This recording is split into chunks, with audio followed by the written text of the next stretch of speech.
Petit Jornal. Inteligência e irreverência em doses diárias.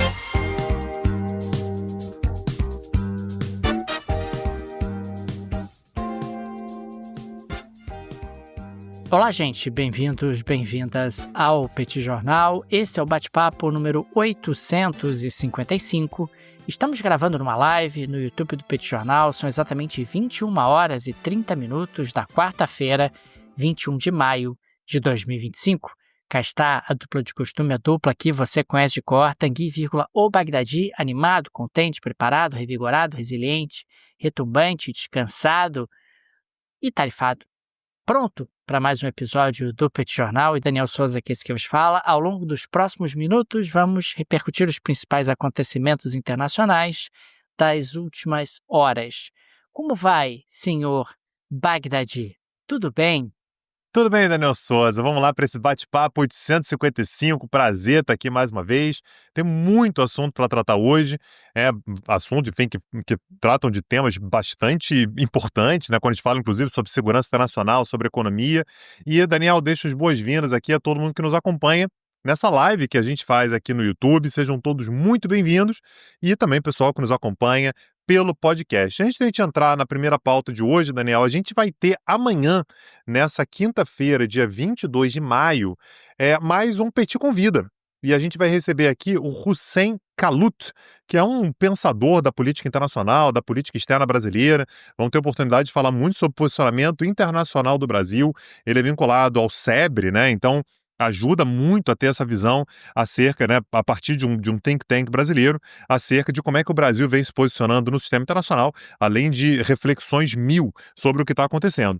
Você pode acompanhar essa conversa com o Hussein Kalut no YouTube, às 17 horas, ao vivo, ou se você quiser ouvir, como sempre, pelo podcast, fica à vontade também, vai estar lá no feed. Estaremos, eu e Daniel, conversando com o Hussein Kalut. Vai ser um prazer, estou bastante animado para conversar com ele. Daniel, como primeira pauta de hoje, eu queria falar sobre o Domo de Ouro, que foi anunciado pelo Donald Trump. Ele já vinha falando, né? Isso já era um termo que já vinha aparecendo aí já tinha algum tempo, mas hoje finalmente ele anunciou qual vai ser exatamente o projeto desse Domo de Ouro. Quando a gente fala sobre domo, Daniel, a gente sempre lembra do Domo de Ferro, né, que é o sistema de defesa aérea de Israel, né? Então, que muitas vezes quando há ataques de inimigos de Israel contra o seu território, o Domo de Ferro, ele consegue ali uma neutralização bastante eficaz desses ataques. E agora Donald Trump anunciou que vai iniciar o projeto de construção do Domo de Ouro,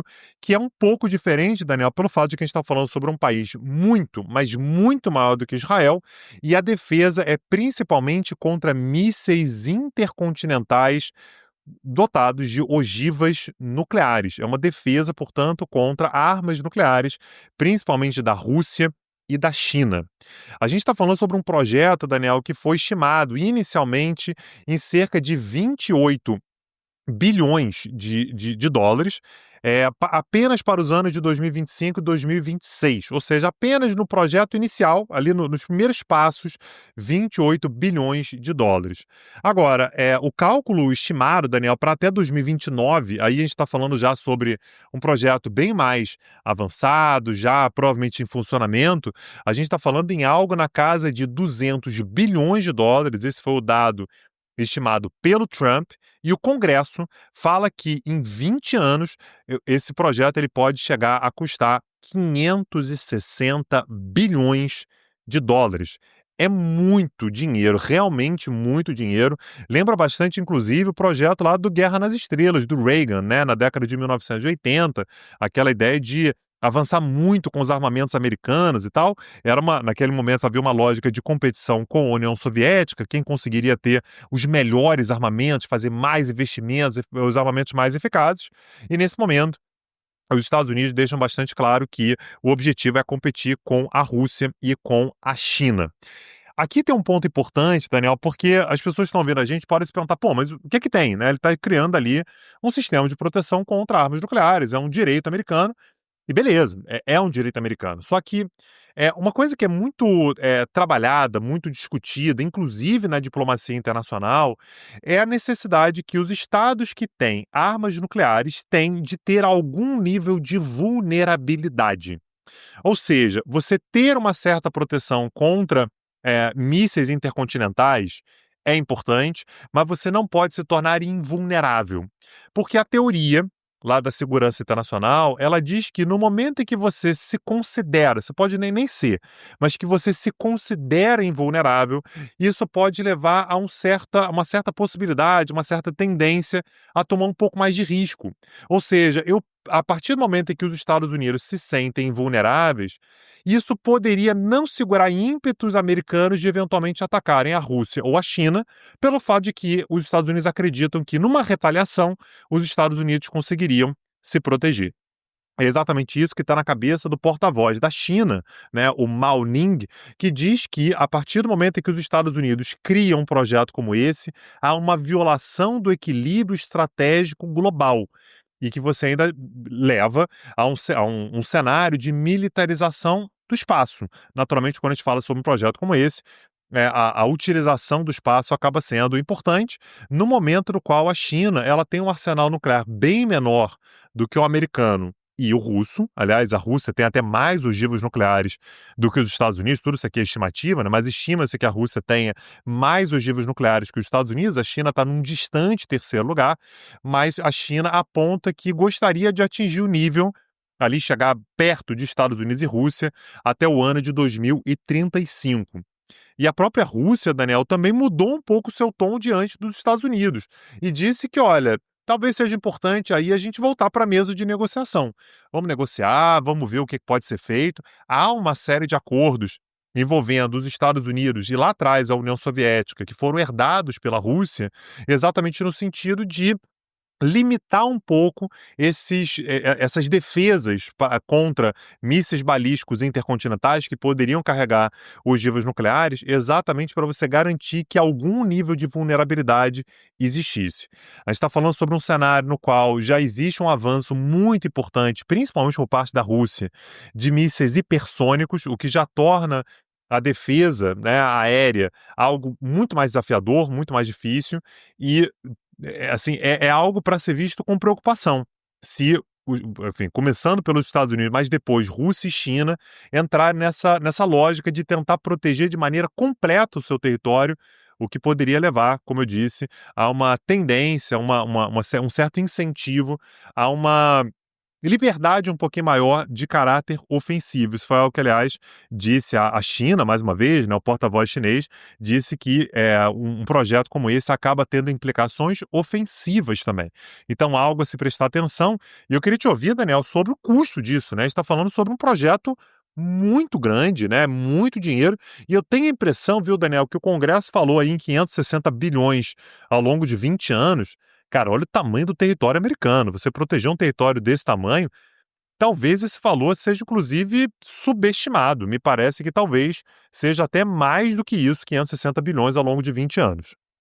560 bilhões ao longo de 20 anos é muito dinheiro até mesmo para os Estados Unidos e dentro de um contexto onde recentemente o governo americano teve a sua nota de crédito rebaixada. Aliás, nessa semana, Tanguy, o Trump foi ao Capitólio, mais especificamente no dia de ontem, né, no dia 20. E o que acabou acontecendo na prática é que ele pressionou os congressistas para aprovarem o seu pacote de cortes de impostos. Ele está chamando de One Big Beautiful Bill. Existe um conflito interno dentro do Partido Republicano, existem aqueles que querem cortes mais profundos de gastos nesse pacote, existem aqueles que querem mais dedução de impostos, principalmente aqueles parlamentares ligados a estados que têm uma carga tributária um pouco mais alta.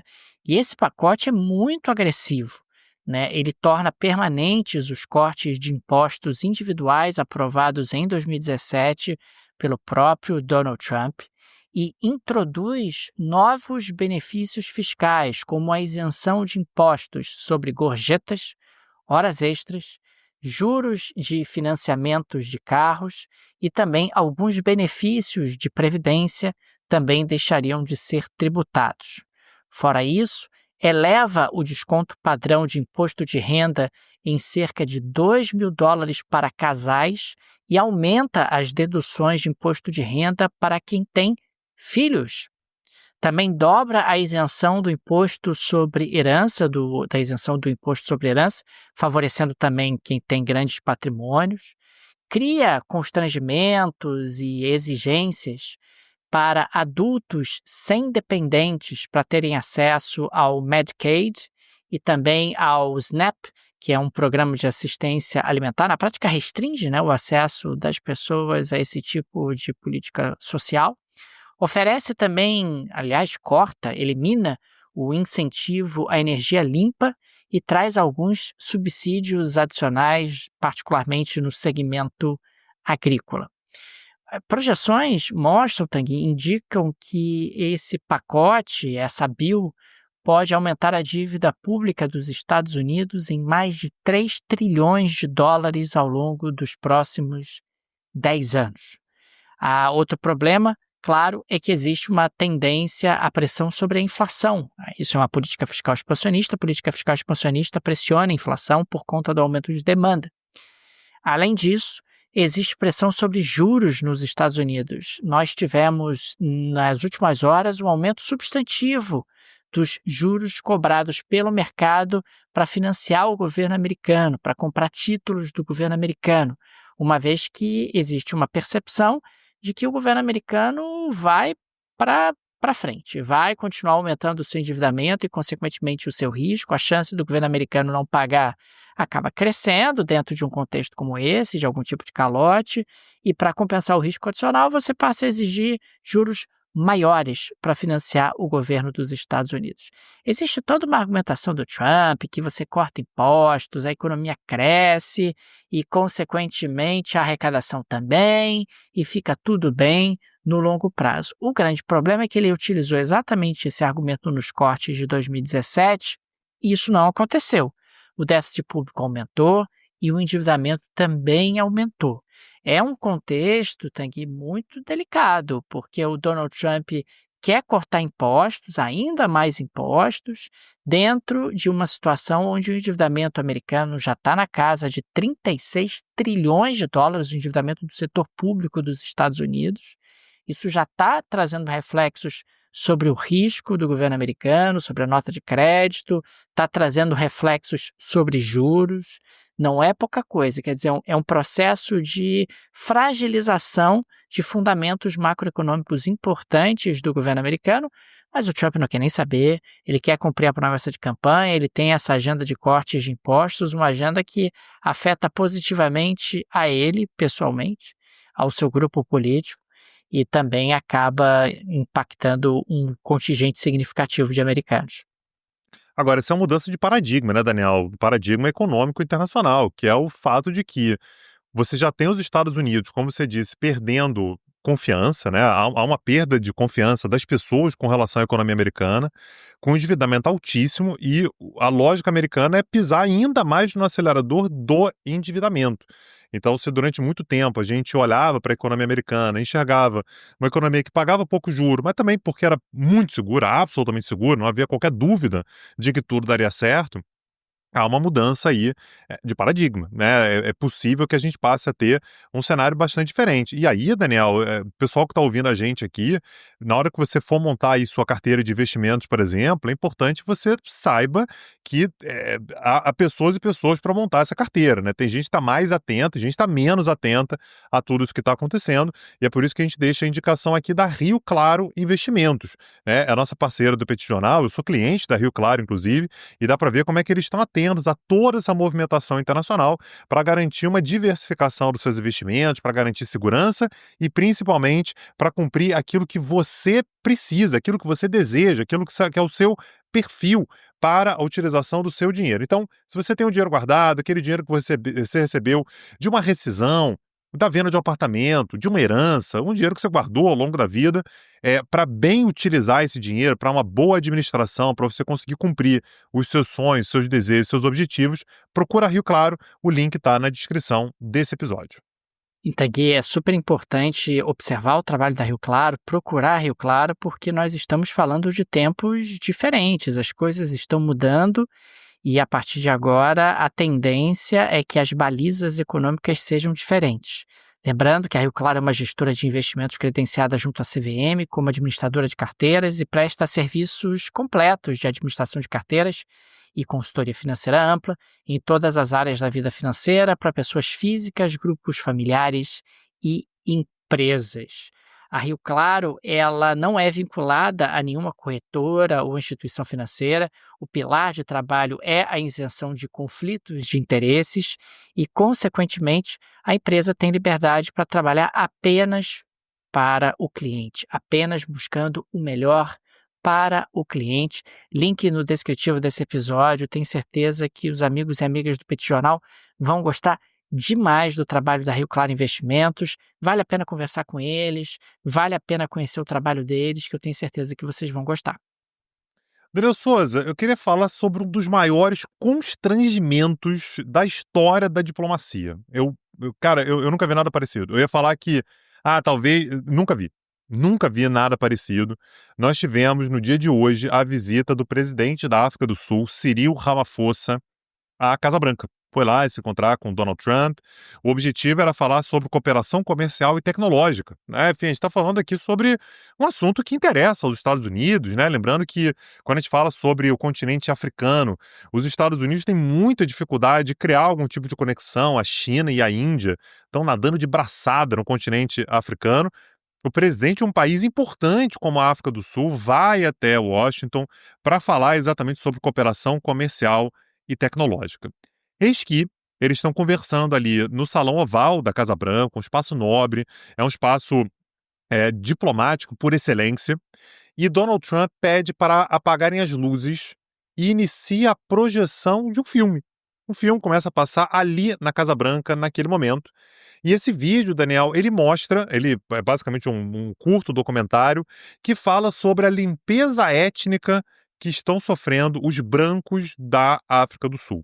A gente já falou sobre isso no passado, Daniel. Esse é um discurso que uma parte da população sul-africana vem repercutindo e que teve um impacto muito grande, particularmente em duas pessoas nos Estados Unidos, Donald Trump e Elon Musk, né, que é sul-africano, é um branco sul-africano.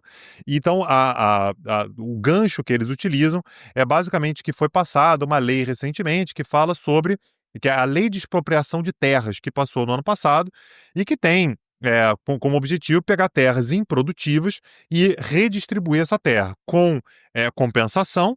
Mas uma coisa que é importante é que há um traço muito, enfim, que não tem como você descolar da realidade sul-africana, que é as terras estão nas mãos da população branca. Cerca de 80% das terras da África do Sul estão nas mãos de cerca de 8% da população branca sul-africana. Então você tem ali uma certa ideia de tentar garantir que mais áreas sejam produtivas e fazer uma distribuição dessas terras. Então esse documentário, ele argumenta que tudo isso leva a um genocídio da população branca. Segundo o documentário, que foi produzido por naturalmente um opositor do governo do Ramaphosa, um branco opositor do Ramaphosa, diz que quando a população negra toma as terras, tende a matar os brancos. Inclusive, durante a reprodução do vídeo, o Donald Trump ele fazia comentários, ele meio que explicava, né? Provavelmente você não está entendendo, né? Vou te explicar aqui o que está acontecendo. Então ele fazia comentários, meio que pedindo explicação. Vem cá, me explica aí. Tá acontecendo um genocídio, tudo. O Cyril Ramaphosa, Daniel, presidente da África do Sul, teve uma presença de espírito, assim, que eu não sei quantas pessoas teriam. E ele deu uma explicação, falou assim, olha, a violência na África do Sul, ela é generalizada, é um problema que a gente tem e afeta pessoas brancas e pessoas negras, né? Isso não é algo direcionado à população branca.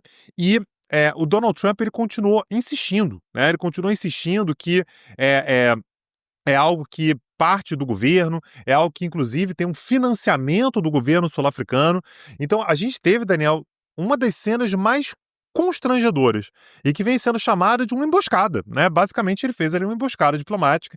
A gente sabe, Daniel, como é que o código diplomático internacional ele é muito cheio de protocolos, a coisa não acontece de surpresa.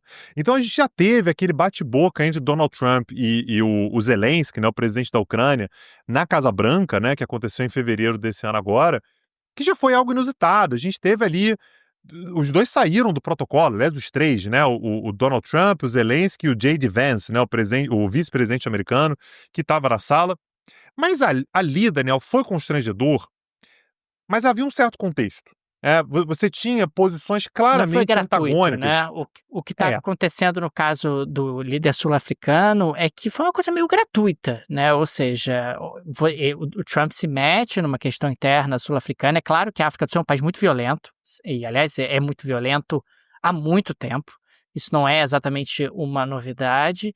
E de uma hora para outra, a gente tem ali o presidente americano fazendo uma emboscada e dando aula sobre a África do Sul para o líder sul-africano. Quer dizer, eu acho que há uma gratuidade que não havia no Zelensky. Esse aspecto do contexto que você colocou me parece super importante. Havia ali uma tensão entre Estados Unidos e Ucrânia, havia ali uma discussão na qual poderiam sair faíscas, como saíram, mas nesse caso em particular, é uma agenda out of the blue, né, que o Trump tira e para, de alguma maneira, pressionar ali o líder sul-africano e certamente muito inflado pelo Elon Musk, né? pois é, e a gente está falando ali, Daniel, sobre o presidente dos Estados Unidos recebendo uma autoridade de um outro país. Não é um país pequeno, não é um país insignificante, é a África do Sul. Se fosse um país pequeno, não diminuiria o gesto do Donald Trump, mas a gente está falando sobre a África do Sul. Isso é um país muito importante, é um país próximo, né, politicamente dos Estados Unidos.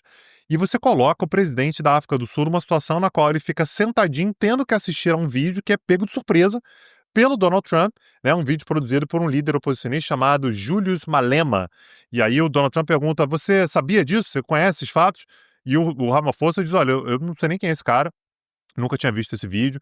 Então é de fato uma das cenas mais constrangedoras da história da diplomacia, pelo menos que eu tive acesso, Daniel. Raras vezes eu vi uma emboscada como essa, uma cena tão constrangedora diplomaticamente como essa. Aliás, Tanguy, há poucos dias nós tivemos a chegada nos Estados Unidos de refugiados brancos provenientes da África do Sul. Lembrando que os Estados Unidos modificaram aí completamente a sua política em relação ao recebimento de refugiados, mas já foi ali uma certa sinalização do que estava por vir e realmente o Donald Trump desincentiva dessa maneira que líderes visitem os Estados Unidos, né, para dialogar com ele. Afinal, sabe-se lá o que ele vai fazer quando você estiver sentado na Casa Branca. Então, avançando para a próxima pauta, eu queria destacar que nessa segunda-feira, dia 19, o presidente Javier Milei foi ao programa de TV argentino Otra Mañana, e depois que o jornalista Antônio Lage questionou Milei sobre a expectativa para a implementação de medidas que vão incentivar o uso de dólares guardados pelos argentinos debaixo do colchão, o Milei disse o seguinte, abre aspas, que ele tentou se proteger dos políticos, quem tenta se proteger dos políticos ladrões são heróis. Quem cumpriu todas as regras talvez não teve o talento e a coragem para sair do sistema. Se todos tivessem conseguido fazer o mesmo, na prática sonegar impostos, né? Talvez os políticos tivessem parado de nos roubar. Fecha aspas.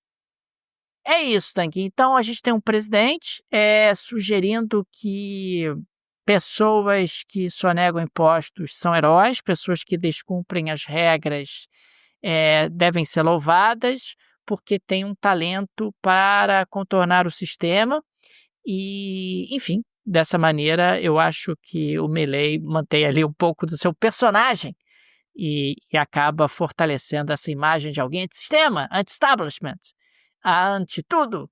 E sim, o Milei está planejando ali um pacote para tentar colocar em circulação esses dólares que os argentinos guardam em grande quantidade debaixo do colchão, né? Eu lembro do dia que a gente estava num Petit Convida com o Ariel Palácio, com o nosso amigo Ariel Palácio, e ele falando que na Argentina todo mundo tem dólares guardados, né? Do trabalhador mais humilde ao trabalhador mais endinheirado, todo mundo acaba tendo ali dólares guardados para tentar se proteger do processo inflacionário e da instabilidade econômica da Argentina. E é isso, temos Javier Milei aí na sua redução de impostos, na sua busca de um Estado mais enxuto e incentivando os sonegadores a tentar de tudo para não pagar impostos devidos e para, de alguma forma, contornar as regras estabelecidas pelo próprio governo argentino que ele lidera. Pois é, Daniel, ele não é exatamente um caso isolado, né? A gente vê, tem uma cepa de líderes aí que fala abertamente sobre essa questão de sonegar, e tá olhando o Bolsonaro falando, eu sonego tudo que eu puder. Eu duvido que Donald Trump condenaria, né, falaria mal de quem sonega impostos. Você tem uma coisa de tem que pagar menos imposto mesmo que para pagar menos imposto seja ilegal. E, aliás, Daniel, por falar em regras, né, em regras que são estabelecidas e que você espera que o líder cumpra essas regras, a Geleia da Shakira de hoje fala sobre isso, né? Exatamente, Tanguy. Na Geleia da Shakira de hoje trazemos atualizações sobre um assunto muito importante. O secretário de Defesa dos Estados Unidos anunciou que os Estados Unidos aceitaram o Boeing 747 doado pelo Catar. E que o presidente Donald Trump usará esse Boeing assim que o Pentágono atualizar o jato, né, com as medidas de segurança adequadas e os requisitos de missão funcional. É sobre isso, Tanguy. Donald Trump aceitou aí um presente, um mimo, né, da ditadura qatari, né, da monarquia do Catar, um mimo de 400 milhões de dólares, né, estamos falando aí de algo que não é barato. Ele vai utilizar essa aeronave, pelo menos o plano é esse, vai utilizar essa aeronave como o seu novo meio de transporte pelo mundo.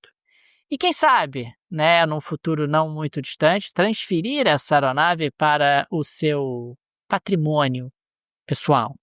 Não está muito claro se isso realmente vai acontecer, mas até agora, como o Trump não negou efusivamente que isso não acontecerá, eu estou interpretando como uma confirmação de que o projeto até o presente momento é esse. Pode ser que não, pode ser que nós tenhamos algum tipo de surpresa no meio do caminho, ou vai que a justiça americana acorda do coma e resolve agir também, pode ser que aconteça alguma coisa até lá. Mas Donald Trump, Tanguy, levando ali ao máximo, a máxima potência, conflito de interesses e o patrimonialismo. Vocês, americanos, que acharam que estavam protegidos do patrimonialismo, pensem de novo. Pensem de novo, porque agora vocês serão vítimas desse mal que assola o Brasil há séculos. Hold my beer, é o que eu tenho para dizer para os americanos, porque de patrimonialismo nós entendemos e vocês, a partir de agora, entenderão também. É o processo de latino-americanização do United States of America, que é um processo imparável e que Donald Trump levará os Estados Unidos à América Latina. Né, Tanguy? É isso. Ô, Daniel, para esse jato poder ser utilizado pelo presidente, o poder público, a grana dos Estados Unidos, do contribuinte, que não vai sair do bolso do Trump, vai ter que gastar uma grana para poder atualizar o jato, né? É verdade. Você tem uma série de medidas de segurança e tal. São mais alguns milhões de dólares que vão ter que ser gastos.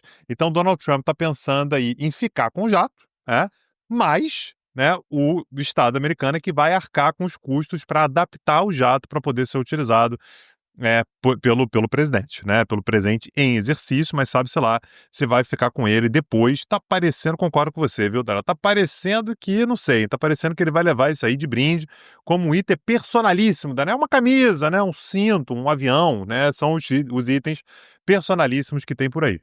Ô, Tanguy, eu tenho certeza que o Catar está doando isso de forma absolutamente abnegada, sem qualquer tipo de interesse, sem qualquer expectativa de retorno de qualquer maneira. Pois é. Daniel Souza, se o pessoal que está ouvindo a gente aqui quiser saber um pouco mais sobre o Catar, se quiser saber um pouco mais sobre os Estados Unidos e Donald Trump, se quiser saber um pouco mais sobre a viagem que a gente fez para a África, né, os países sobre os quais, os países que a gente visitou, tá tudo lá em peticursos.com.br. O link está na descrição desse episódio, dá uma olhada lá no catálogo. Tem muita aula lá, que eu tenho certeza que muitas delas vão te interessar. Você pode assistir na hora em que você quiser, do jeito que você quiser, do tema que você quiser. Fique à vontade, com certificado. Aliás, você assiste as aulas e ganha certificado. Então, inclusive, recheia o seu currículo, sempre com preço acessível. Não perde não, peticursos.com.br. Fica aqui também o nosso agradecimento aos apoiadores e apoiadoras do Petit Jornal, vocês que ajudam a manter esse projeto de pé. Fica o nosso carinho, o nosso abraço, o nosso muito obrigado a cada um de vocês. O Petit é uma mídia pequena, não tem nenhuma produtora por trás, nenhum conglomerado por trás, e por isso a ajuda de nossos apoiadores é tão importante e por isso registramos aqui o nosso agradecimento. Além disso, fica aqui o convite Para você que ainda não é apoiador, não é apoiadora do Petit Jornal, considere se tornar. No descritivo desse episódio tem várias alternativas. Tem a chave Pix, uma forma prática, instantânea de apoiar o Petit Jornal. Você pode, inclusive, ativar o Pix recorrente. Tem também o link para o Apoia-se, o link para o Patreon. Se você vive no exterior, tenho certeza que uma dessas alternativas será confortável para você. É isso, Daniel Souza. Amanhã estamos de volta. Um abraço e até a próxima. Valeu! Tchau, tchau! Petit Jornal. Inteligência e irreverência em doses diárias. Acesse www.petitjornal.com.br.